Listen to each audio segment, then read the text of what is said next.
16 minutos, 27 grados la temperatura. El editorial de hoy tiene un título que es El final de Cristina. Y no empiecen, muchachos, en las redes sociales. Y un mensaje para dos grandes figuras de la República Argentina. Grandes, digo, en el sentido de conocidas. La expresidenta Cristóbal López. Dejen de mandar a sus perritos falderos, muchachos. No van a dejar que yo los deje de investigar. Hagan lo que tienen que hacer. Defiéndanse en la justicia si tienen con qué. Y parece que no tienen con qué. ¿Por qué le pongo de título al editorial El final de Cristina? Porque creo que la estrategia judicial de la expresidenta es tan pobre como desconcertante. El lunes, Cristina tuvo la única oportunidad cierta de defenderse de la acusación de jefa o de ser la jefa de una organización criminal. Y no lo hizo. Perdió la oportunidad. Paupérrima, berreta defensa judicial y técnica de Cristina. ¿Y la política? Ni hablar. Bueno, mejor dicho, ahora te voy a contar. Pero quiero saludar a Alfredo Leuco. Alfredo, buenas noches. Buenas noches, Luis, ¿cómo te va? ¿Crees que Cristina finalmente va a ir presa? ¿O va a ser primero procesada, luego condenada y después presa? Yo creo que tiene mucho que ver con el clima político que haya en la Argentina. Elementos, pruebas, testimonios, hay de sobra, hay de sobra. El informe de Polichita es un ejemplo respecto del plan sistemático para saquear a la Argentina que llevaron adelante y que tuvo a Cristina y primero a Néstor como jefe de esa asociación ilícita. En ese sentido, pero creo que las condiciones que son necesarias para que ocurra algo así, desde el punto de vista judicial, falta llevar todo a una gran mega causa y desde el punto de vista político-social tiene que haber una sensación que los jueces y los fiscales se den cuenta que Cristina comenzó su caso político y eso puede comenzar o no el año que viene con las elecciones de medio término. ¿Vos decís que depende más de la política que de la Sí, justicia? no tengo duda. No de la política partidaria, no de la acción de un gobierno. Creo que ningún juez ni ningún fiscal en la Argentina se va a atrever a meter presa a una presidenta que podría generar una situación de turbulencia institucional muy fuerte, con gente en la calle, con corte de ruta, con piquete, con intento de desestabilizar. Bueno, ya no es solamente los salvajes del día, digamos. Héctor Recalde acaba de decir, si la mandan a Cristina al bombo va a haber quilombo. ¿Qué es eso? ¿Qué significa quilombo? Te quería preguntar ¿Qué significa quilombo? ¿Que van a cortar los puentes, van a tomar las ciudades, van a tratar de destituir al presidente Kirchner, al presidente Macri? ¿Cuál es el objetivo en ese caso? Así que yo creo que los jueces van a esperar, no porque tengan un miedo personal, digo, hay como una cierta mirada de decir, bueno, vamos a ver cuál es la decisión que toma el ciudadano. Entonces, dentro de un año, si Cristina es candidata a senadora en la provincia de Buenos Aires, es muy distinto el escenario si ella saca un 6% de los votos y sale tercera o cuarta, y creo que ahí los jueces van a ir a avanzar, y yo creo que no solamente Cristina, sino muchos de los integrantes de su gabinete van a ir presos. Ahora, si Cristina saca el 25%, gana las elecciones de medio tiempo, es candidata a presidente en el 2019 y yo no creo que ningún juez se atreva a meterla presa. ¿Cuántos votos tiene hoy Cristina? Es muy difícil de medir porque está en una tendencia declinante y descendente. ¿Ah, sí? Sí, pero todavía tiene, sobre todo en el conurbano bonaerense, no menos de 18 o 20 puntos de intención de voto en el conurbano. Si lo promediamos con el resto de la provincia, baja. Pero hay un sector importantísimo de la sociedad que no mira si Cristina o Macri, que mira de acuerdo a cómo le aprieta el zapato económicamente. Y la verdad que la situación económica es mala. La situación económica es mala, destruye empleo. Entonces dicen que va a mejorar en el primer trimestre. Si mejora, creo que mejoran las chances de Cambiemos. Ahora, si no, mejoran las chances tanto de Sergio Massa como de Cristina Fernández de Kirchner. Y hablando de las chances de Cambiemos, los cabezas de termo que siguen en las redes sociales, con todo respeto por todos los que participan de las redes sociales, no esos cabezas de termo, nosotros criticamos a Macri, lo vamos a seguir criticando. De hecho, venimos diciendo, yo por lo menos, no sé si Aris, creo que también, Alfredo Leuco, si la economía, el brote verde de la economía no se ve. Los problemas de seguridad existen. Cuidado con el endeudamiento, etcétera, etcétera. Pero yo no pienso como Alfredo. Yo creo que Cristina está muy complicada y por eso hablo del final de Cristina. El dictamen de Polichita y Máiquez es muy contundente y el juez está siguiendo uno a uno lo que le están pidiendo los fiscales. La está juzgando, la está imputando como la presunta jefa de una asociación ilícita, de una organización criminal. Y, perdón, y todo esto, o sea, el supuesto enriquecimiento de Cristina, como producto de la actividad privada que desarrolló como supuestamente la abogada exitosa que es. Pero no es así. Porque mientras se enriquecía, estaba siendo legisladora o funcionaria pública. Porque como dice Margarita Stolbizer, a Cristina no es que no le cierra el negro, lo que quiso blanquear, ocultar. A Cristina no le cierra el blanco. Margarita, por favor. El problema de la familia Kirchner es que no le cierra ni siquiera el blanco, porque ellos dicen esta plata fue declarada y por eso yo hago la aclaración, es que lo que le plantea el fiscal es que se debe investigar la existencia de esos dineros, porque lo que se debe investigar es el origen ilícito de ese dinero. ¿Pero qué le pasó a Cristina? ¿Por qué renunció a defenderse? Yo sé que pasan muchas cosas en Argentina y que vos tenés un lío con la información. Lo tenemos nosotros que laburamos, Ari Paluch. Bueno, Daniel Arroyo, que se especializa en muchos temas, pero todos los días pasan cosas diferentes. De hecho, vamos a hacer un informe sobre las villas y hoy nos enteramos que en las villas de la ciudad de Buenos Aires, ¿cuál es el dato? ¿Cómo es el dato? Y en los últimos 3 años, cada día se incorporaron 30 nuevos habitantes. 30 nuevos habitantes. Y hoy vamos a hacer un informe importantísimo sobre las villas. No es poco, ¿eh? No es poco. Y habla de una pobreza estructural. Pero preguntaba, ¿qué le pasó a Cristina? ¿Por qué renunció a defenderse? A ver, es muy grave que un expresidente que se le acusa como jefe de una organización criminal renuncie a defenderse, no declare. ¿Por qué Cristina? ¿Cómo le explica a su militancia, Cristina, que hizo la gran Carlos Menem? Sí, la gran Carlos Menem era, antes de que le concedieran arresto domiciliario, cuando se la venía a venir, dijo que se trataba de una persecución política. ¿Elucubrada por quiénes? Por quienes deseaban en ese momento que no volviera al poder. Lo querían perjudicar. Y Cristina Fernández de Kirchner se negó a declarar. Prefirió defenderse vía Facebook y Twitter con argumentos tan berretas, pero tan berretas, porque uno puede tener estrategias, pero es recontra berreta la estrategia de la expresidenta. Asusta, por ejemplo. Diciendo que Lázaro Báez no es distinto a Calcaterra, primo del presidente Mauricio Macri y dueño de una empresa constructora. Mamita, ¿ese es el argumento? Es como decir, sí, la verdad, somos chorros, pero no somos los únicos chorros, ¿eh? Miren que hay chorros por todos lados. Miren que hay chorros por todos lados. Ese es el Twitter de Cristina, ¿no? Hablando de Ángelo Calcaterra. Ángelo Calcaterra, el primo del presidente, trimestre de 2016, 5 meses más por contratos en obras que todo lo otorgado a Austral Construcciones de Lázaro Báez durante todo el gobierno kirchnerista. Cristina, no engaña a la gente. Están hablando de las rutas, no de toda la obra pública, de vialidad. Y la gente no es tan tonta, por otra parte. Otro argumento. Cristina, para defenderse, adujo que el dinero público del presupuesto lo distribuían no ella, sino todos sus ex jefes de gabinete. Entre los que se encontraban Alberto Fernández, Sergio Massa, teléfono para ellos, ¿no? Es un mensajito. Así que se hacen los distraídos, ustedes tomen, para usted también.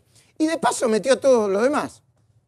Juan Manuel Abal Medina, Aníbal Fernández y Jorge Capitanich. La política del elefante, ¿no?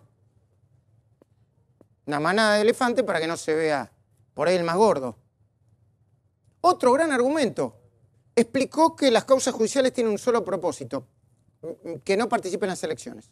Evitar que se presente como candidata a las elecciones legislativas del año que viene. Bueno, ahí está el análisis de Leuco. Me gustaría después saber qué opina Ari Paluch de eso. O Daniel Arroyo. Pero, ¿cómo puede terminar Cristina a partir de ahora? Yo se los vengo diciendo hace tiempo. Va a terminar procesada. Y no es lo mismo que esté procesada por el dólar futuro que como jefa de una organización criminal.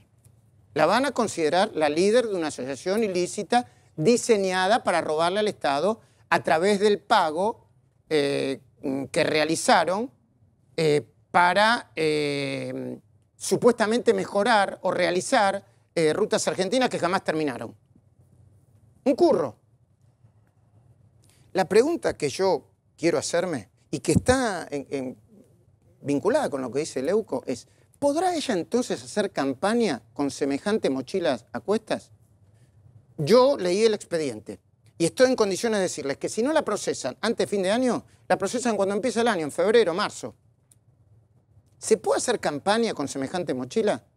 Te pregunto, Alfredo, ¿se puede? Suponete que la procesen. Yo creo que también coincido con vos, Luis, en que por cómo se mueve históricamente, la experiencia indica que el doctor Julián Ercolini, cuando convoca a alguien a declaración indagatoria de esa envergadura, es porque casi que tiene el procesamiento firmado. Coincido que Cristina va a ser procesada y que es gravísimo una presidenta procesada por eso. Bueno, va a tener que dar la batalla y va a tener que dar explicaciones porque supongo que habrá debate, supongo que irá a programas de televisión o solamente se va a manejar con los periodistas amigos o mandando mensajitos a través de Twitter. Si tiene la posibilidad de confrontar con preguntas incisivas de periodistas independientes, no aguanta me imagino eso, que va a no tener que aguanta. explicar tantas cosas, no con estos argumentos que son realmente increíbles. Para mí no aguanta un reportaje mano a mano. Para De mí, todos modos, me parece que ella va a querer pescar en las aguas donde siempre le fue bien. Ella no quiere seducir a los que no la quieren. Y me parece, Luis, que el año que viene se define la Argentina. Hay muchas inversiones que no vienen porque están esperando que el populismo se haya enterrado definitivamente. Y la situación de Cristina también se termina de resolver el año que viene. Está muy bien, Ari, eso. Pero populismo, no populismo, la justicia tiene que hacer lo que tiene que hacer. Y esto también es un mensaje para el gobierno, que están especulando. Che, no, cuidado, no la persigan porque a ver si reacciona.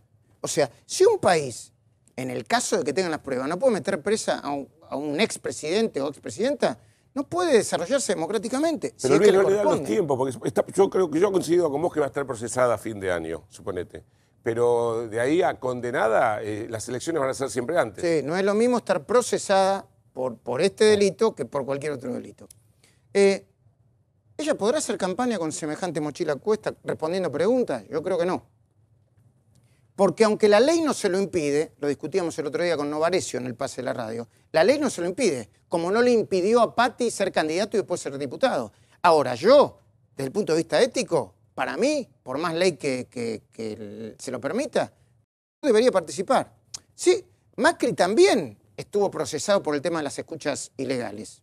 Denuncia por la que resultó ya sobreseído y se demostró que era una operación.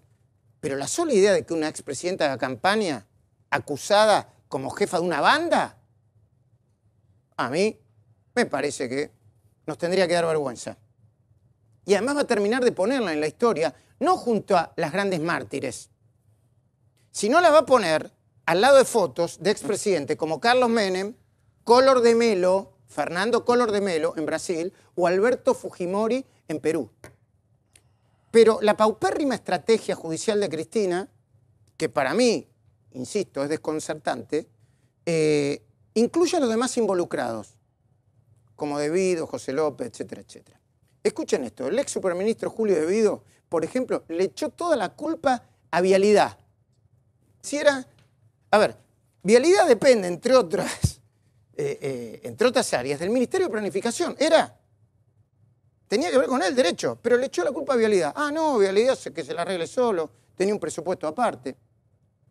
El caradura de José López, el arrojador de bolsos con dinero, el mismo que le encontraron 9 palos y no explicó todavía de dónde lo sacó, en vez de ir a declarar, presentó un escrito en donde se autoelogió diciendo que su plan de obra pública era el mejor del mundo y además le quiso poner condiciones al juez. Llama a declarar a tal empresario, llama a declarar al titular de Vialidad porque está mintiendo. Pero, a ver, López, ¿por qué no empezás a explicar de dónde sacaste la guita, de verdad? Si estás viviendo preso como te mereces en la cárcel. ¿O crees que todavía hay gente que te puede creer una palabra? Y Nelson Periotti, el titular de Vialidad, ¿saben lo que dice? Che, Vialidad Nacional no tiene nada que ver esto, ¿eh? Era Vialidad de la provincia de Santa Cruz. Cuidado, que la semana que viene empiezan a declarar los subsecretarios, se lo digo a ustedes. Y en una vez algún subsecretario dice, che, yo no me quiero comer este garrón, ¿eh? Y empieza a hablar y a apuntar para arriba.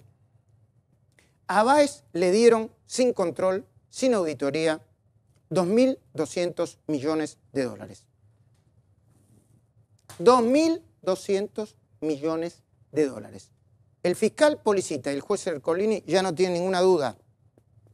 Cada uno de los imputados, desde Cristina Periotti, para demostrar su inocencia, se definió como una pieza autónoma de la maquinaria de un reloj. Pero el fiscal y el magistrado, yo lo sé, porque están conversando sobre eso, están preparando una respuesta conceptual. cuando hagan los pedidos de procesamiento. Van a decir, es cierto que el reloj tiene piezas autónomas que funcionan de manera independiente, pero el reloj empieza a funcionar ¿cuándo? Cuando esas piezas arman un sistema y el reloj comienza a dar la hora. La asociación ilícita es un reloj que empezó a funcionar con el acuerdo de todos, a quienes se los considera una banda de delincuentes.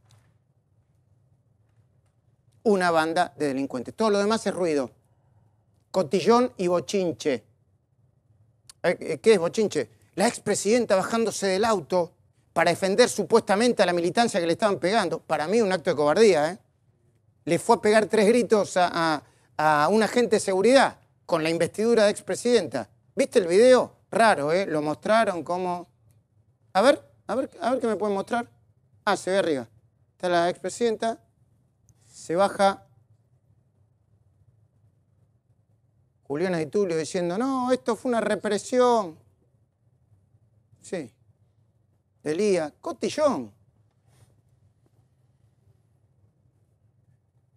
Cristina Fernández de Kirchner dice, el Zócalo se enfrentó a los agentes de seguridad. No, a ver, patoteó de su investidura a un pobre agente de seguridad que estaba tratando de mantener el orden.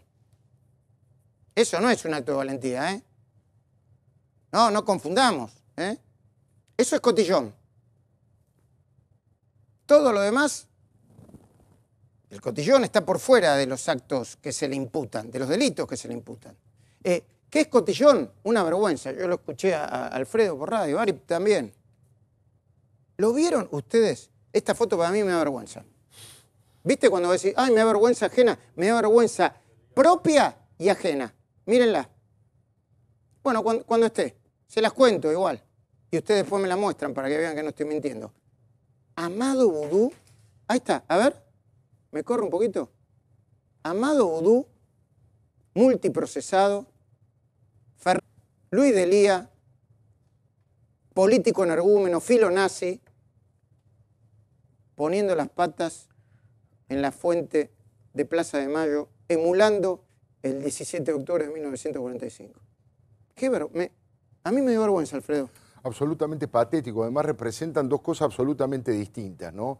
El 17 de octubre del 45 significó el ascenso de la clase obrera a la consideración pública, el reconocimiento, la posibilidad de industrializar al país, el crecimiento y el nacimiento de un nuevo movimiento, donde había un líder como Juan Domingo Perón preso, y los que estaban sentados mojando sus patas en la fuente eran porque venían caminando de los lugares más recónditos del conurbano bonaerense y eran trabajadores sufridos y gente realmente muy humilde que creía haber encontrado un líder que los representara. En este caso, y esa foto es el símbolo del nacimiento del peronismo. En cambio, esta foto patética, trucha que vemos ahora, es el símbolo del comienzo del final de Cristina. Es casi el ejemplo del título de tu editorial, Luis, el símbolo del final de Cristina. Porque si Cristina Fernández de Kirchner cree que puede volver al poder con estos muchachos, con Luis Delía, con Esteche y con Amado Vudú, es vergonzoso, vergonzoso. Como vos bien decías, además si te fijas bien, Esteche que jamás fue peronista, haciendo la B de la victoria.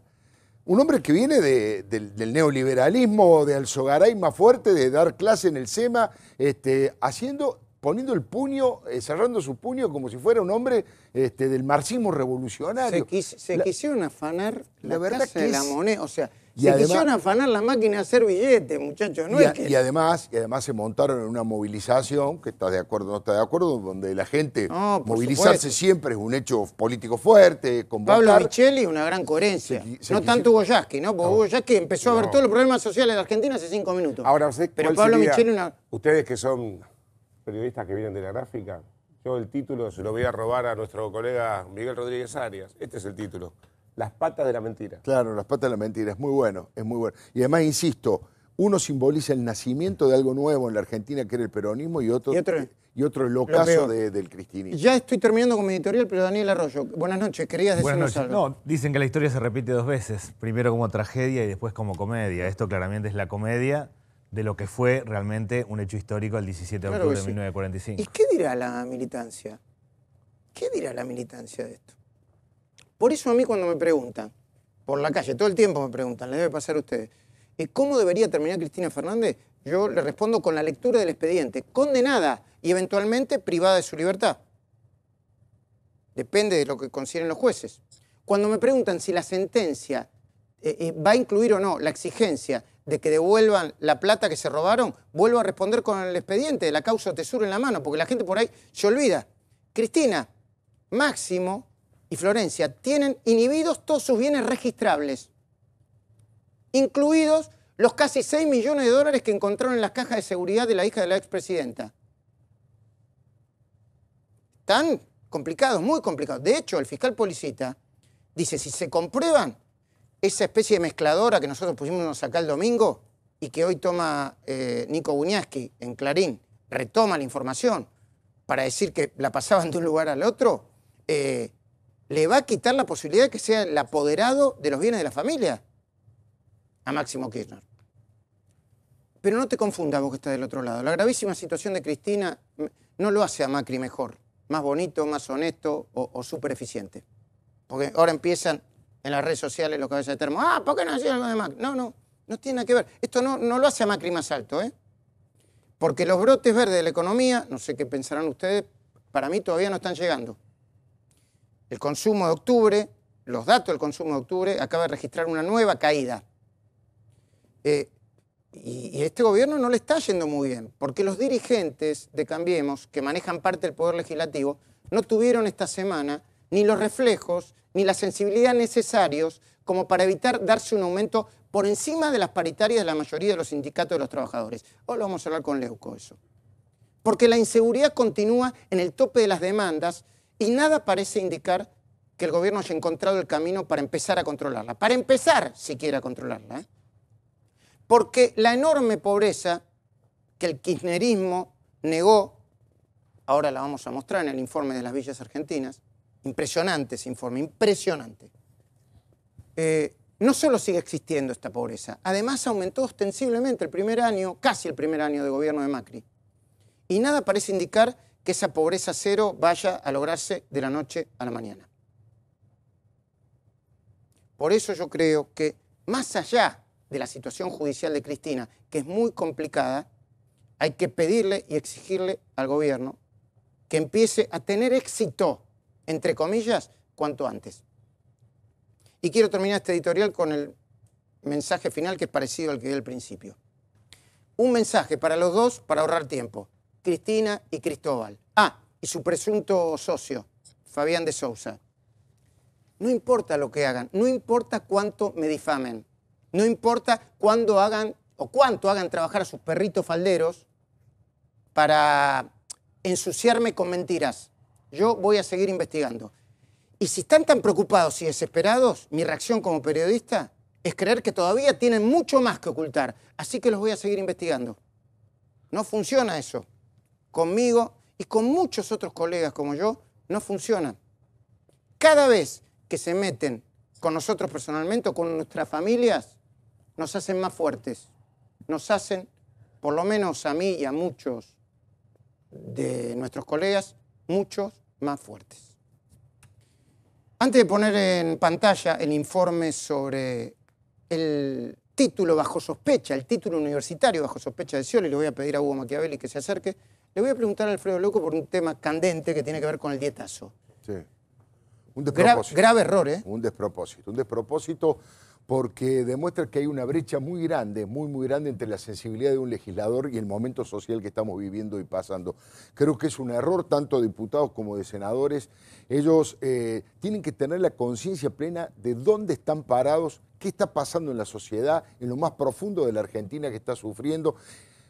Luis, primero fue una destrucción de 160.000 puestos de trabajo. En los últimos 2 meses ha crecido, pero muy poquito, todavía una destrucción muy fuerte. Lo que me preocupa, bueno, Daniel Arroyo conoce mucho más que yo de este tema, es no solo que la inflación que no termina de ser domesticada ni dominada, sino la inflación de los alimentos, que es donde golpea con más contundencia a la gente que más necesidades básicas insatisfechas tiene. Entonces, lo menos que uno puede pedir de un legislador es que tenga una actitud austera, prudente, responsable, de contención hacia la gente que más necesita, que es finalmente lo que todo dirigente político debe aspirar, a tratar de ayudar. Ahora, subirse por arriba de la paritaria. Yo sé que fue porque los pasajes estaban atrasados y duplicaron, que los gastos de representación, lo que sea. La imagen de legisladores ganando arriba de 141.000 pesos, no. También creo que alguien que trabaja en el Estado deben estar bien remunerados para que no se vayan a la actividad privada. Pero creo que deben ser muy prudentes. Y fíjate vos,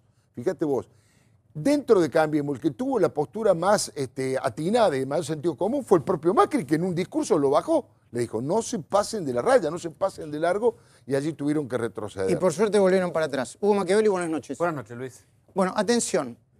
Ni Hugo, ni yo, ni nadie de los que empezó a investigar este tema tiene la seguridad de que Daniel Scioli haya truchado su título universitario. Sí, le tenemos que decir que acaba de caer en el juzgado de Servini de Cubría una nueva denuncia que pone bajo sospecha el título universitario del ex candidato a presidente y gobernador Daniel Scioli. ¿Es así? Es así. La manera en que obtuvo su título de licenciado en tiempo récord, los denunciantes de la Fundación por la Paz dicen que además le armaron un examen con multiple choice, que el plan estaba caduco según incluso el ordenamiento de la UADE, y una serie de elementos que aportaron como testigos que van a declarar frente a la jueza Servini. Yo les pido que miren este informe con mucho detenimiento. ¿Cómo hace una persona que labura tanto como candidato a presidente y como gobernador de la provincia más importante del país para dar tantas materias después de casi 30 años de ser alumno regular y hacerlo de esta manera, obtener semejantes notas? Yo no puedo asegurar que Scioli hizo algo extraño con el título. Solamente te muestro estos datos. Mirá.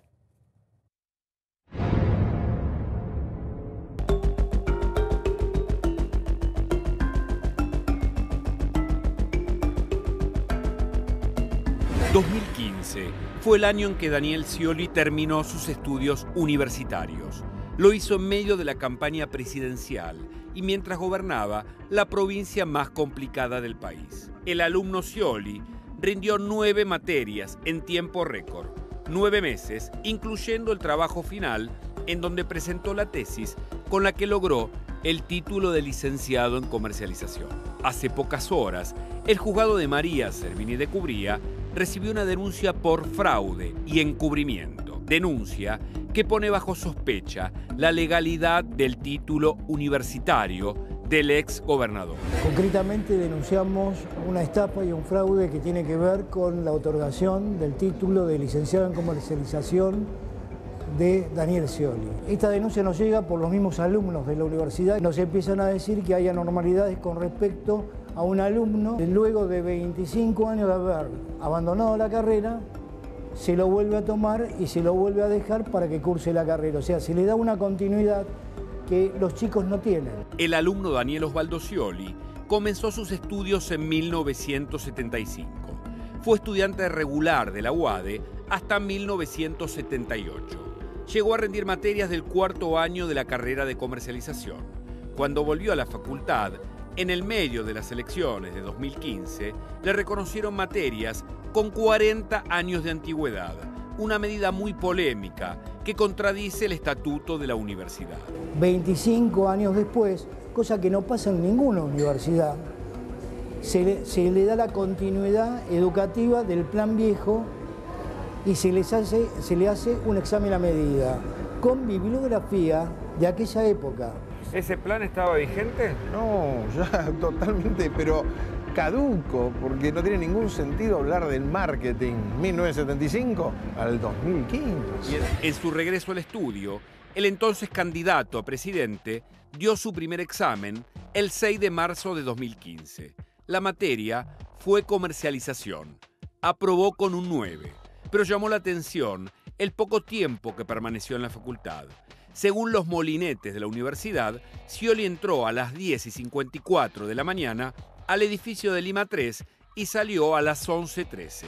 Es decir, que tardó solo 19 minutos en aprobar la materia y posar para esta foto que se difundió en la prensa. Figura en los registros que entró por lo que nosotros llamamos Lima 3, cruzó todo en diagonal, toda la manzana por adentro, fue al aula, rindió el examen escrito, rindió el examen oral, se sacó la foto con Mazoero y demás, que figura en los medios de prensa, vuelve a recorrer toda la manzana, salió 19 minutos. ¿Y cuánto tiempo tardás en rendir un examen escrito y oral, un examen libre? Escrito y oral, más de 2 horas.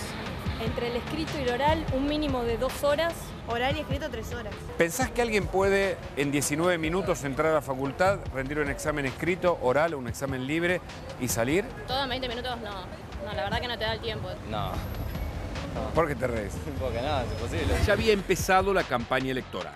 El entonces gobernador recorría la provincia lanzando las policías locales. Esta imagen corresponde a un acto en Avellaneda, el mismo día en que aprobó su primera materia.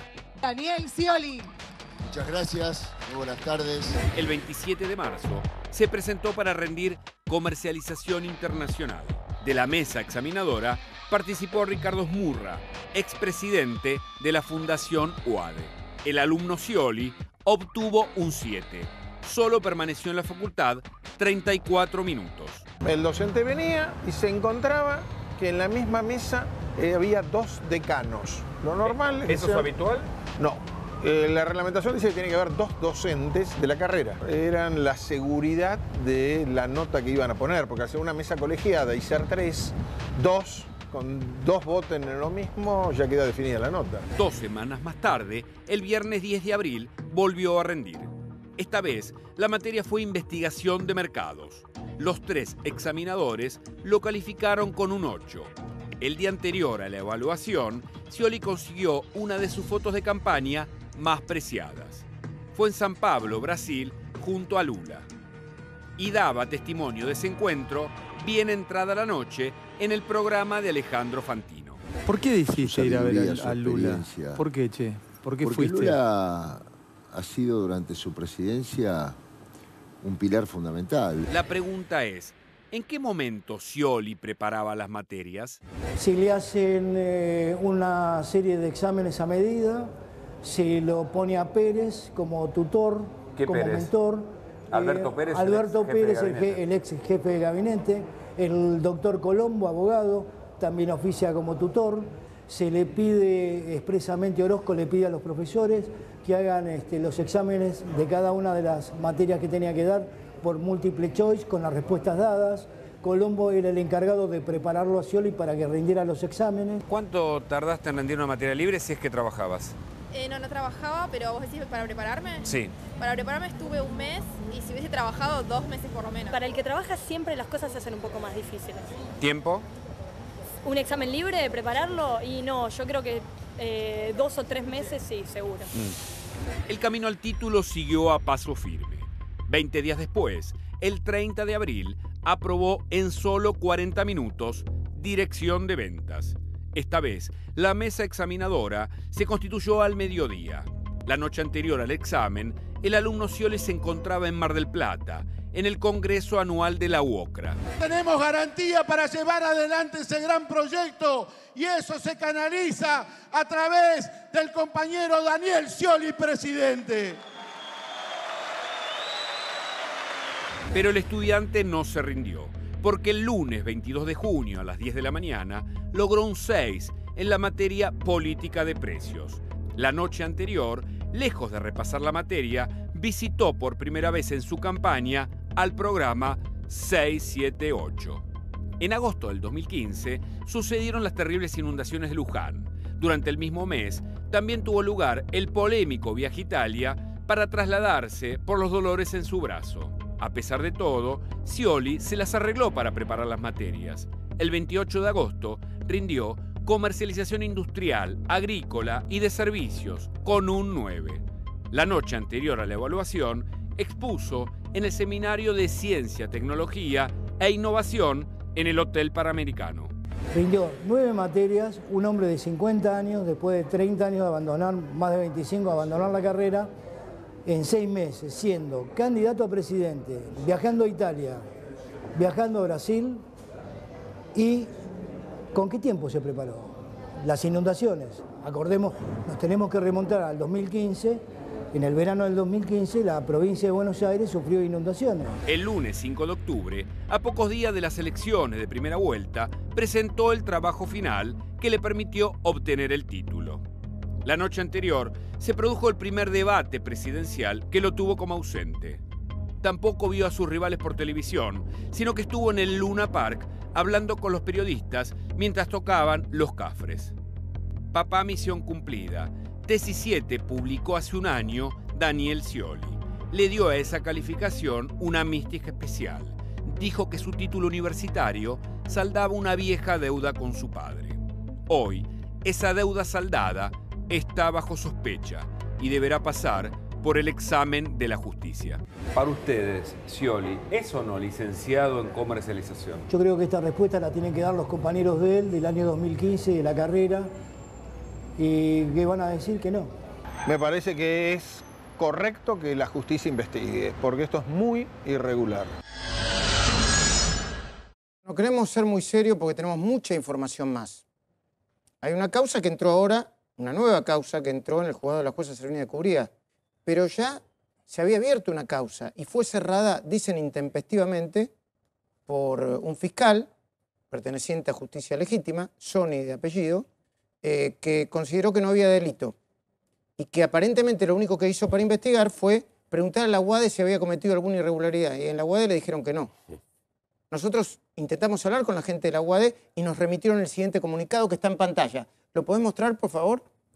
Dice: ante la solicitud de una entrevista para hablar de un exalumno de la universidad y los adelantos del programa El Día de la Fecha, que hablarán sobre una supuesta denuncia, no es supuesta, señores de la UADE, es una denuncia. Y según versiones periodísticas que salieron publicadas en el Informador Público y Urgente 24, la universidad quiere manifestar que, primero, le digo a la gente de la UADE, no salió únicamente en el Informador y Urgente 24, salió en Noticias, salió en La Nación, parece que no leyeron una parte. Yo respeto el comunicado oficial, pero nosotros leímos toda la información. La universidad cumple con todas las leyes, regulaciones ministeriales y normas internas. Dentro de esta, la ley no nos permite brindar información de alumnos ni graduados, salvo requerimiento judicial. Muy bien. El año pasado la justicia pidió información de un alumno por demanda de la Fundación por la Paz y el Cambio Climático, presidida por Fernando Míguez. Cumplimos en tiempo y forma con todos los requerimientos de la justicia. En el marco de la misma, en fecha 15 de abril de 2016, el Juzgado Criminal Correccional Federal número 9, Secretaría número 17, desestimó la denuncia por inexistencia de delito. 3, hasta la fecha no hemos recibido ningún otro requerimiento ni citación judicial Fundación UADE. Bueno, por supuesto el comunicado es así, nosotros nos pasamos por encima de la justicia, sí decimos. Después de octubre de 2015 echaron como 20 profesores de la UADE, ¿no? Exacto. Y este que habló también fue echado. Toda la persona que se refirió a este tema fue expulsada con distintos motivos, pero corrida de la Universidad de la UADE. Muchos con muchos años, más de 20. Recordemos que la UADE es una de las universidades más importantes del ámbito empresarial. Sin embargo, en este caso lo que pide la Fundación por la Paz es que se soliciten todas las pruebas que ellos presentaron a la justicia. Aparentemente, esto es lo que pasaría con el caso que lleva adelante Servini. Y después nos hubiera gustado que la gente de la UADE, con la que no tenemos ningún problema personal, al contrario, yo conozco mucha gente muy valiosa en UADE, nos hubiera respondido sobre muchas versiones que hay, como por ejemplo la sede de Pinamar, en donde estudian, en vez de estudiantes universitarios, que dicen que van allí para ser aprobados exclusivamente, se toman un micro y vuelven para ser aprobados, estudian aspirantes a policías de la provincia de Buenos Aires, o estudiaban hasta hace poco, y decían que era producto de un acuerdo político en el que estaba involucrada Scioli. A mí no me consta, pero son cosas que tienen que responder.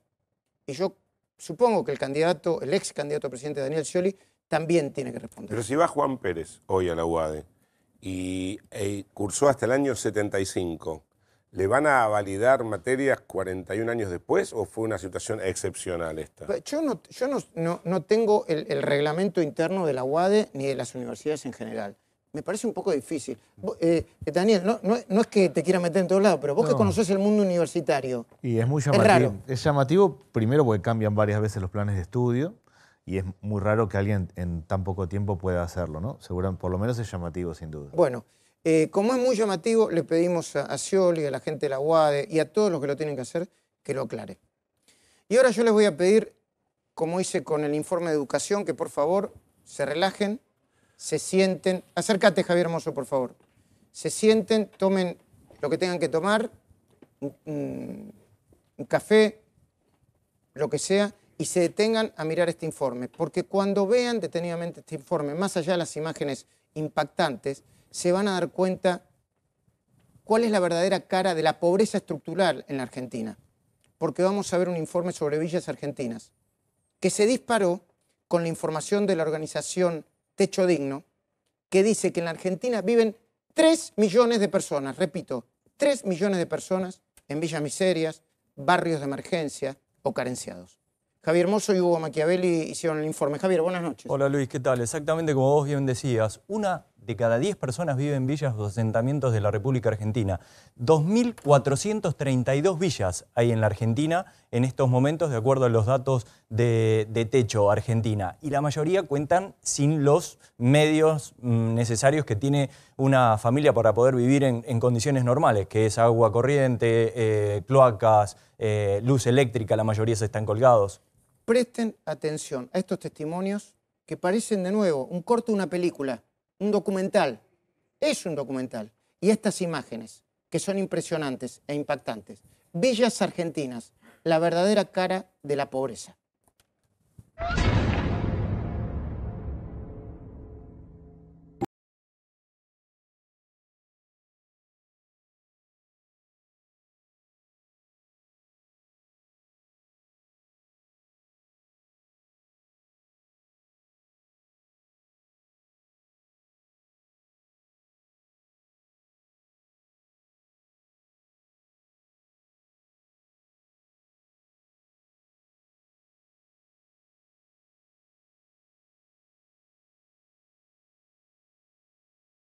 Te vamos a mostrar imágenes y testimonios inéditos acerca de cómo 3 millones de habitantes viven en lugares así y qué es lo que va a hacer el Estado para mejorarles la calidad de vida. El avance de las villas, barrios y asentamientos en los últimos años fue importante. Yo diría que básicamente desde la recesión del año 98 y del 2001 en adelante hay más cantidad de gente viviendo en villas, barrios y asentamientos. El avance de los asentamientos y las villas en los últimos años se da en 2 aspectos. Por un lado hay más, han crecido, se han generado nuevos y por otro lado se han densificado, hay más familias viviendo en el mismo territorio. En los 2000, paradójicamente, un periodo de crecimiento importante, volvieron a crecer los asentamientos y en forma explosiva. Incluso gracias a un poquito más de ahorro, mayor ahorro que tuvieron las familias basadas porque había una dinámica de consumo y de trabajo un poco más dinámica, lograron conseguir más ladrillos y esos ladrillos se constituyeron efectivamente en ampliación de las viviendas. Ampliación de las viviendas ¿para quiénes? Y para los propios hijos o nietos que tampoco conseguían mejores lugares donde trasladarse y donde acoplarse. Estos asentamientos expresan el fracaso de la Argentina. Un país que produce alimentos para 400 millones de personas y tiene problemas alimentarios ha fracasado. Creo que es un llamado de atención muy fuerte y muy duro para toda la dirigencia y para toda la sociedad, porque esto, repito, son muchos años de sostenimiento y no ha habido soluciones integrales desde el Estado. Que más gente viva en un asentamiento, que más gente viva sin servicios básicos adecuados, que más gente viva cerca de un factor de riesgo como una vía de tren, un basural o torres de alta tensión. ¿Estás desocupado? ¿Desde hace cuánto? ¿Cuánto? Un año más. 1 o 2 años. ¿Ya perdiste la cuenta de cuánto hace que estás desocupado? Sí, imagínate. ¿Tenés agua? ¿Tenés gas? No, gas no. ¿Cloacas tampoco? Tampoco. ¿Sí? No, cloacas tampoco. ¿Cloacas no? No. Empezó con una piecita primero de 2x2. ¿Acá? Sí. ¿Qué sería esta? Esto, hasta acá. Esto era nomás mi casa. En Argentina el desarrollo de villas o asentamientos significa la cristalización de una marginalidad estructural, de una pobreza estructural. Lo que representan este avance es la movilidad social descendente. Objetivamente, gente que ha empeorado, gente que haciendo todo y preocupándose por estudiar y trabajar, está peor que sus padres. No es solamente la construcción de una vivienda, sino hacer esos lugares que hoy son asentamientos, que tengan acceso a los servicios, que tengan acceso al transporte público, que tengan esto que vemos muchas veces a diario en nuestro trabajo, que no se puede entrar la ambulancia porque hay barro o que cuando hay que recurrir al Estado, el Estado está muy lejos de ese lugar. Estamos en Florencio Varela, en el asentamiento La Paloma, en donde viven unas 100 familias. Viven sin luz, sin agua y sin cloacas.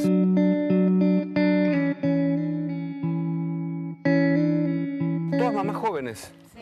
Todas viven acá. Sí. Cuando los nenes tienen fiebre, se enferman o tienen discapacidad, No, ¿la ambulancia entra acá? No entra nadie acá. ¿La policía? Tampoco. No.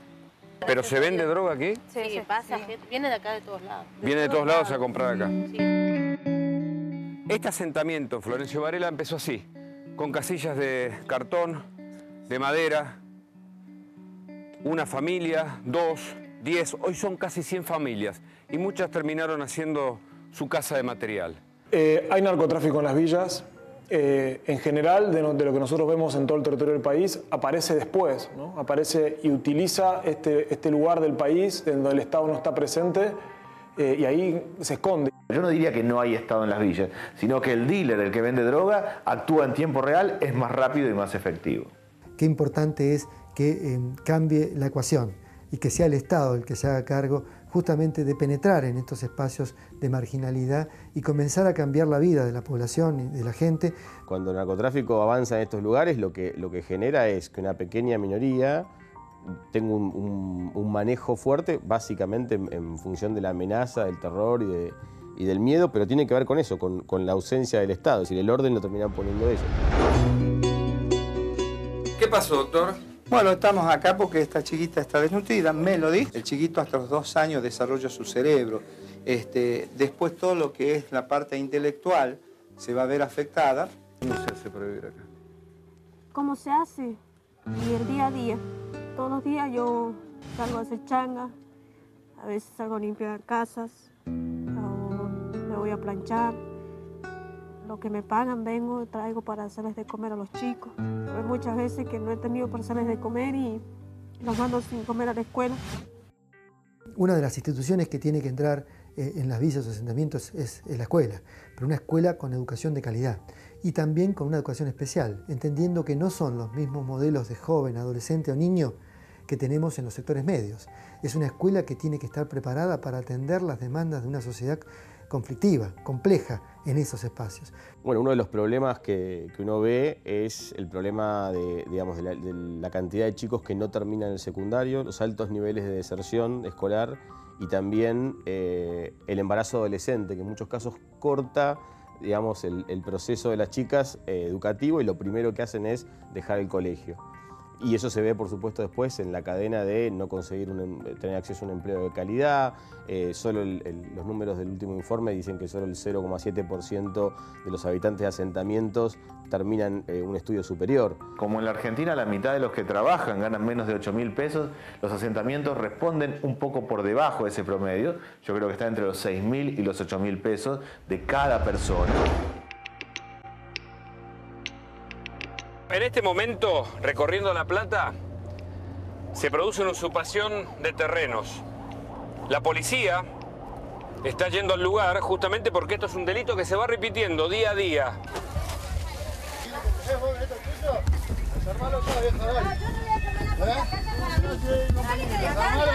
Mi compañero pasaba a pudrir todo. Ahí está, mirá cómo arreglan el problema eso.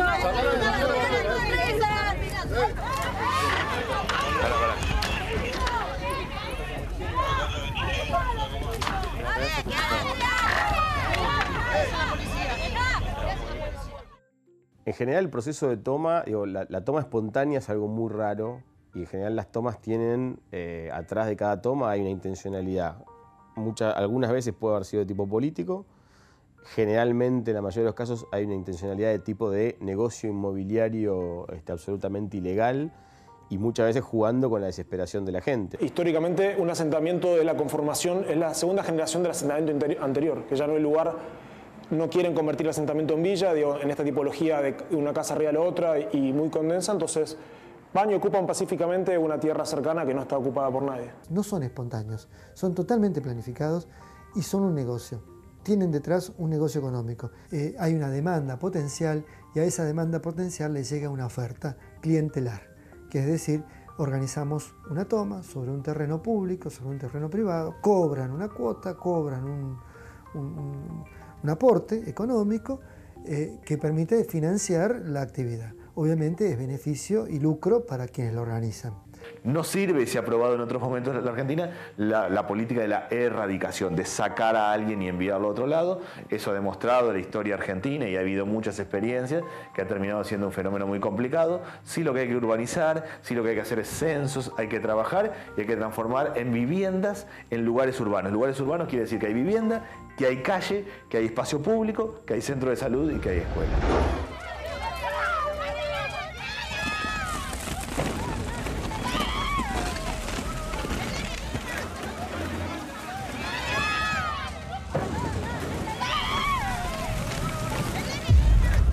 Lo que hay es un grado muy alto de violencia, violencia doméstica, violencia intrafamiliar. Muchas veces las relaciones y las disputas se resuelven de esa manera porque no ha habido un proceso previo. Es el estado crudo de la selva.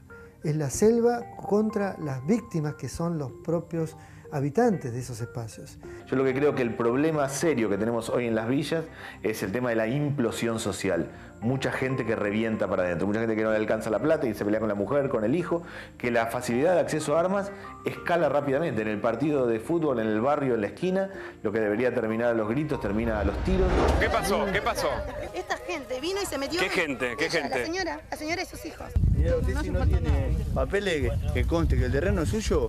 Señor, a ver si me escucha, el terreno no es mío. Ella es la dueña del terreno. Yo sí me metí, hoy me metí, porque yo no tengo donde vivir, no tengo casa.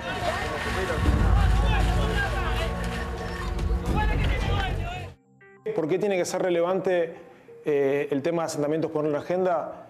Bueno, por varios motivos. Mejora la democracia porque rompe el vínculo clientelar con la política, permite un desarrollo, es la única manera de lograr un desarrollo económico sustentable y además ataca uno de los problemas que más nos importa a los argentinos, que es la violencia social, ¿no? Lo importante en materia de asentamientos y villas de emergencia es un Estado presente, inteligente, que planifique, que intervenga y que permita que podamos romper el círculo intergeneracional de la pobreza que ya lleva varias décadas en la Argentina. No hay por qué esperar que el Estado haga todo, pero el Estado sí tiene que poner políticas, tiene que poner proyectos, tiene que dar incentivos, tiene que garantizar que justamente reuniendo el esfuerzo y la energía y la capacidad de trabajo de esa gente puede transformar su vida. Desde el Estado, ¿qué es lo que se está haciendo para incluir a la gente que vive en condiciones que son deplorables? Nosotros acá estamos llevando adelante algo que es muy importante, que es integrar social y urbanamente a la 31, un barrio icónico que tiene más de 80 años, a la ciudad de Buenos Aires. Hoy tenemos 7 obras en el barrio. Ahora estamos en particular en la calle Avellaneda. Esta calle le estamos haciendo la infraestructura integral, como el resto de la ciudad de Buenos Aires. 6 cosas. Desagüe cloacal, desagüe pluvial para el agua de lluvia. Sí.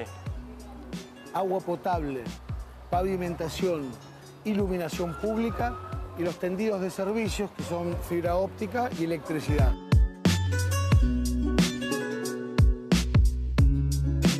Acá estamos prácticamente terminados, nos falta la rejilla del desagüe pluvial en el medio y qué es lo interesante, ver el hormigón con el intertrabado que se llama. ¿Qué sería la vereda?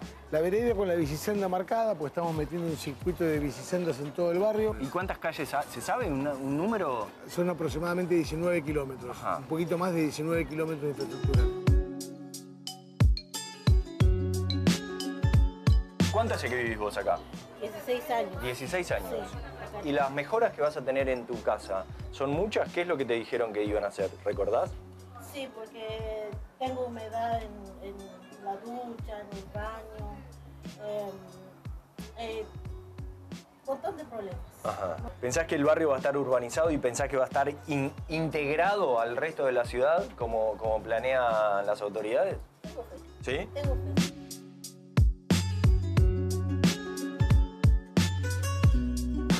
Esto es un lugar muy importante en el barrio, es como un centro comunitario, se llama comúnmente el Galpón de ANSES. Hoy tenemos un centro que le brinda al habitante del barrio todos los servicios que el Estado tiene para dar. ANSES, RENAPER, el Ministerio de Educación de la ciudad. Vamos a cambiar todo y acá adelante hay un centro de salud que lo vamos a transformar en un centro de atención primaria de salud, una atención más importante, de 6 pasamos a 11 consultorios, porque la verdad es que, como te decía antes, es salud, trabajo y educación.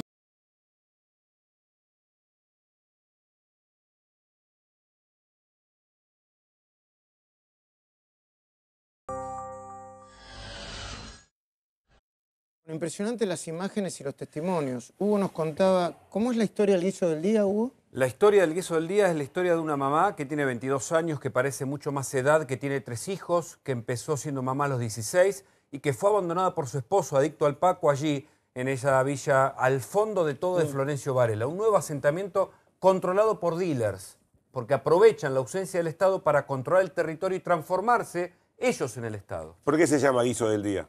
Porque hacen un guiso a la noche, porque ese guiso se come al mediodía frío y porque en este caso la mamá nos decía que se la veía prácticamente desnutrida, que ella no comía porque vivía con 2.600 pesos por mes para alimentar a sus 3 hijos. Daniel Arroyo, ¿qué nos dicen las villas argentinas de la Argentina? Primero el fracaso, ¿no? Esta idea de la movilidad social descendente, gente que se fue cayendo. Mi hijo el doctor no existe más. No, y al revés, chicos que tienen que quedarse con sus padres porque no pueden avanzar. Dice que hay problemas alimentarios graves. Por primera vez bajó el consumo de leche en Argentina después de muchos años. Ese es un dato tremendo. Ese es el dato más grave. Bajó el consumo de leche, bajó el consumo de carne y subió el consumo de harina. O sea, hay más gente yendo a comer a comedores, necesitando asistencia. Malnutrida, con lo cual hoy tenemos tercera generación de exclusión. Un joven que no vio a su padre o a su abuelo trabajar. Ese joven o esa joven ya es mamá o papá. Sus niños van a ser la cuarta generación. Para empezar, si no comen bien. ¿No hubo década ganada entonces? No, está claro que hubo un empeoramiento, digo, más allá de ciertas mejoras. Del 2003 al 2009 la situación social mejoró, pero objetivamente estamos complicados. Y lo que marca también, me parece un gran tema, y es que el que vende droga se transforma en un actor central. El que tiene billetes es el que vende droga, entonces da crédito, hace asistencia social.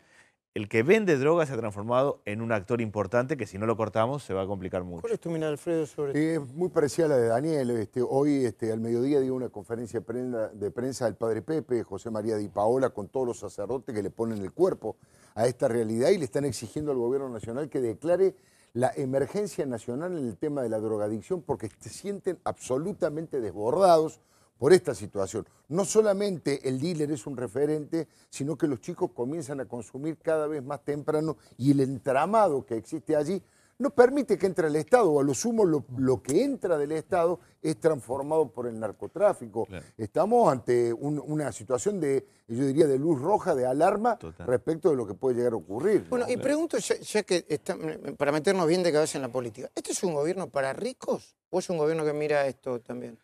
Me parece que el gobierno entiende que hay un problema social, pero creo yo que no lo está orientando bien la solución. Acá hay que hacer una cosa de escala, grande, en serio. Necesitamos poner 200 centros de atención de adicciones.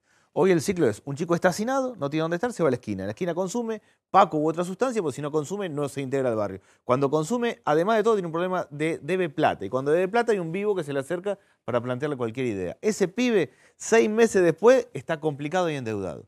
Como no hay centro de atención de adicciones, la mamá lo va a llevar a la comisaría porque no sabe a dónde llevarlo y ahí empieza a complicarse. Objetivamente hay que hacer cosas en escalas muy grandes. Yo lo que aprendí es que la diferencia entre palabra y hecho es el presupuesto. Si no ponemos mucho presupuesto de verdad en esto, no va a cambiar la realidad. Pero respondiendo a tu pregunta, y Daniel tiene el dato mejor que nadie, a lo mejor se está distribuyendo mal, pero ¿te acordás que el mito era que Macri terminaba con los planes y incrementó un millón de planes? Extendió. ¿De 7 millones pasamos a 8? De 8 a 9. De 8 a 9 millones. ¿Este gobierno es un gobierno para ricos? No. Tiene un objetivo central, es un gobierno desarrollista. Lo que pasa es que en muchos aspectos le falta el conocimiento del Estado, le falta experiencia. Mucha de la gente que se ha incorporado en los ministerios todavía no ha logrado arrancar. Toda la estructura ministerial sigue copada por gente de la cámpora que boicotea, sabotea, no tienen espacio político para incorporar gente nueva y hay mucha gente que tiene miedo de firmar, respecto a los casos.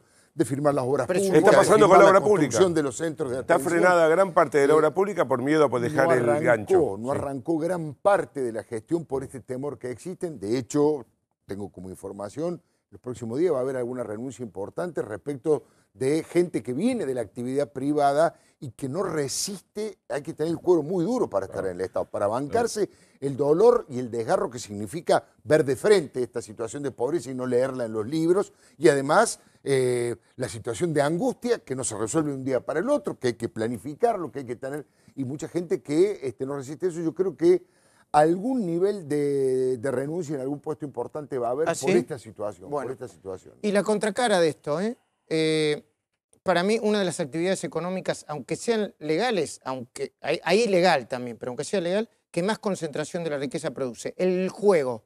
Y hay una información de último momento que involucra a operadores del juego de la provincia de Buenos Aires. Hugo Machiavelli, ¿de qué se trata? Se trata de una denuncia que hizo Eugenio Melitón López, actual titular de Lotería Provincial, denunciando justamente que se investiga una presunta estafa entre Lotería de la Provincia de Buenos Aires y la Universidad de La Plata. ¿Por qué? Porque había un convenio entre ambas partes, por lo cual la universidad se llevaba el 0,7% por inspeccionar las máquinas tragamonedas. Eso representa una... Pero las inspeccionaba, ¿de verdad? Bueno, ahí lo que Melitón denuncia dos cosas. Que no se hacía el trabajo, pero que además hubo un manejo de dinero de entre 30 y 50 millones de pesos que comenzó en 2003 y terminó en 2005, en lo que la sospecha es la universidad. ¿Qué hacía con ese dinero? ¿2005 o 2015? 2015, perdón. Entre el 2003 y el 2015. Entonces el título de la denuncia sería...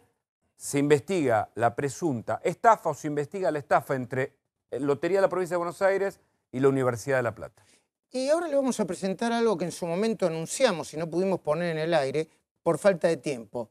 Pero no dejamos ni nos resignamos ni dejamos de pensar en eso. Y lo ponemos en el aire. Y tiene que ver con lo que denominamos en su momento, mírenlo porque esto es otra cosa que indigna. Le pusimos el operativo limpieza. ¿Operativo limpieza de qué, Hugo? Del Tribunal de Cuentas justamente de La Plata, en donde sabemos, ¿no? Ya está imputado Alberto Pérez y otra gente por las cuentas extrapresupuestarias. Y en este caso lo que mostramos es una operación por la cual se limpiaban los expedientes. ¿Viste que se hablaban de los controles? Se hacían. Pero mira cómo se hacían. Bueno, antes de mostrarlos, mañana Alberto Pérez se presenta en carácter de... Imputado, va indagatoria. Imputado, ¿no? Sí. Por el manejo irregular de varios millones de dólares de los famosos fondos extrapresupuestarios. Pero mira este informe, no te lo pierdas, ¿eh? Operativo limpieza se llama. Ya mostramos facturas por pagos inconsistentes para realizar eventos que llevaban la firma de Walter Carbone y de Alberto Pérez, jefe de gabinete de Daniel Scioli. Ya viste los expedientes con el desvío de fondos públicos para realizar campaña política. Hoy te vamos a mostrar el operativo limpieza, cómo era la red de complicidades para evadir controles y lavar las cuentas investigadas en la justicia. Esta es la documentación exclusiva a la que accedió la cornisa y que se analiza en la Fiscalía de Álvaro Garganta. En estos papeles se demostraría cómo era la operatoria para encubrir, tapar y hasta borrar los gastos irregulares de Carbone y Pérez, entre otros funcionarios. Todas las áreas, se lo dijo usted, dicen que no han encontrado ninguna anomalía en las cuentas, ninguna anomalía en la facturación, en las dos que le estoy trayendo, que es de Obras Públicas y de Secretaría General. Lo mismo en el Ministerio de Gobierno y en los que le va llegando. En las facturas sospechadas de apócrifas aparece, junto a la firma de Walter Carbone, el sello de la Contaduría General de la Provincia de Buenos Aires, validando el gasto, sin siquiera observar cuestiones básicas como precios unitarios o descripción o detalle del servicio prestado y pagado. La Contaduría General de la Provincia es el primer órgano que ejerce el control interno de los gastos del Estado provincial. Este cargo, que se designa a propuesta del gobernador con acuerdo del Senado, estuvo ocupado por Carlos Machiaroli, un funcionario de muy bajo perfil cercano a Daniel Scioli. Las facturas y los pagos investigados por fuertes irregularidades fueron aprobadas por la Contaduría de la provincia que encabezó Machiaroli hasta el final del mandato de Daniel Scioli.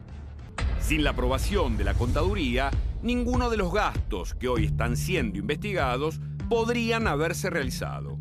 En su defensa, Alberto Pérez también hizo referencias al control que se realiza de manera posterior a la gestión de esos pagos a través del Tribunal de Cuentas Provincial. Vaya a ver las cuentas públicas del Tribunal de Cuentas, que es el organismo que es manejado hace 28 años por un radical, que es el doctor Grimberg, Tribunal de Cuentas. Ese organismo audita las cuentas del Poder Ejecutivo 16 meses después del final de cada año de gestión. Lo hace de la siguiente manera. Un auditor del tribunal elabora un informe donde deja planteadas sus observaciones en la rendición de gastos. Sobre ese informe, un auditor jefe escribe un proyecto de fallo. El responsable máximo de esta auditoría y de la redacción final era la vocal Cecilia Fernández, quien falleció la semana pasada y también era investigada por Garganta junto a 2 asesores de su entorno. La operatoria para lavar los informes del Tribunal de Cuentas sobre los gastos irregulares era la siguiente. En el primer documento se observa una parte del informe correspondiente al 2010 en donde el auditor señala irregularidades en las órdenes de pago extra presupuestarias a favor de diversos agentes por distintas sumas, con cargo a rendir cuentas. Son más de 2,5 millones de pesos, de los cuales Walter Carbone recibió 1,5 millones. En el mismo informe, vemos cómo el auditor indica que se ha transgredido la Ley de Administración Financiera y su reglamento. Sin embargo, cuando se analiza el fallo final elaborado por la vocal auditora del tribunal, se describe cómo esta observación antes irregular se considera subsanada. ¿Qué pasó en el medio?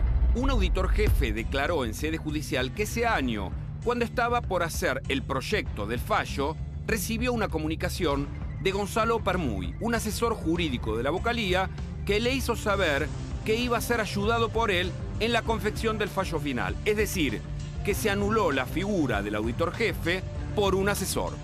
Otro auditor, encargado del informe que señala a Walter Carbone, también declaró que sintió presiones por los cuales decidió cambiar de destino laboral. El fiscal Garganta estudia los vínculos entre los asesores y auditores del Tribunal de Cuentas y Walter Carbone. Durante el último allanamiento a la casa de Carbone, en donde se encontró el dragón alado con la caja fuerte, también se le secuestró su celular. Ahora se analizan los cruces de llamadas con los asesores Gonzalo Permuy y Carlos Lunghi, señalados por los auditores en sede judicial como las personas que presionaban y reescribían los fallos sin multas ni cargos a favor de la administración de Alberto Pérez. Los 20.000 no existen, las facturas truchas no existen, los propios ministerios están diciendo no vemos nada raro. Le pueden preguntar al actual banco cómo es la trazabilidad de esos fondos que se mostraron el otro día para que vean que es como le digo yo. Bueno, haceme una síntesis de esto. Lo que declararon 2 personas que trabajaban en el Tribunal de Cuentas es que recibieron presiones, dieron los nombres de las personas que lo presionaban para cambiar los fallos.